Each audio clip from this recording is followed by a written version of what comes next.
There was this girl a long time ago that one would characterize her as a very unfortunate girl. Before she was born, her family had lost all of their fortune and property due to some patriotic involvements that aimed to restore the independence in Poland. This made it very difficult for her and for her four siblings to advance in life. But that was not her only difficulty.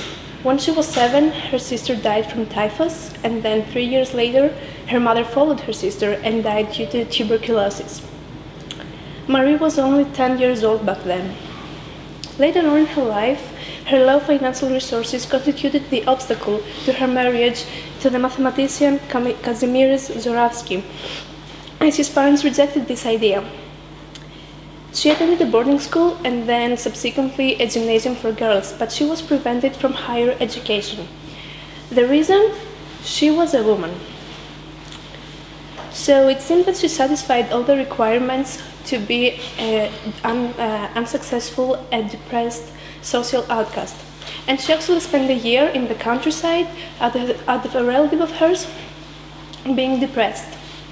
But that was long before 1903, when the Royal Swedish Society of Sciences awarded her husband Marie Curie, and their colleague Henry with the Nobel Prize in Physics for their work on radiation phenomena. Little did she know that she would become one of the first women to earn a Nobel Prize in physics when she was at your age. A fact is actually that the initial thought was that she would not get the award because of the tragic mistake of hers that she was a woman. Marie Curie attended the clandestine Flying University, a Polish patriotic institution of higher education that accepted women. She worked as a governess and as a home tutor, and she helped financially her sister at her medical studies in Paris. And she actually moved with her sister in Paris, where she studied mathematics, physics, and chemistry. This is where she met her partner in science and the love of her life, Marie Curie. They spent a lot of years together working and conducting experiments and a lot of research on radiation. She earned 2 Nobel Prizes, one in physics for the radiation with her husband, and one on her own in chemistry for the discovery of 2 elements, polonium and radium. Her work is still highly valued, and Marie Curie is one of the most inspirational scientists in the history of sciences. In a highly repressive society where she was restricted from speaking publicly, from higher education, and she was almost restricted from her award, she managed to go against the trend.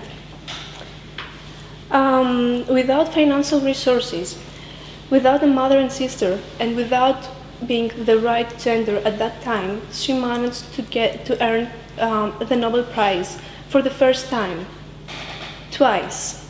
So now let me ask you something. How can you tell me that you cannot make it in this time, today?